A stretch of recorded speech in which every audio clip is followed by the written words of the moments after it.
ħaten Beppe Fenekadamju li kien kandidat nazzjonalista fl-elezzjoni ġenerali, Kevin Kassar, infex f'tajjir ġdid fil-konfront tal-Laburisti, qal il-Partit Laburista u appoġġjat mill-inqas nies edukati fil-pajjiż.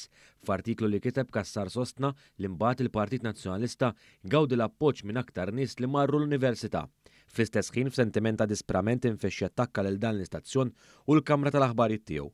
Kevin Kassar li mhux l-ewwel darba li kiteb li l-Maltin jivvotaw ħażin baqa' qatt ma nġabar meta kkontesta l-elezzjoni ġenerali u fisser dak li l-fiduċja li juru l-istħarriġ tal-opinjoni pubblika fil-Prim Ministru Robert Abela bħala rabta diretta u ċara bejn il-livell edukattiv u l-probabbiltà li tivvota lill-Partit Laburista. Skontu iżjed ma tkun edukat inqas ċans li tivvota lil Partit Laburista.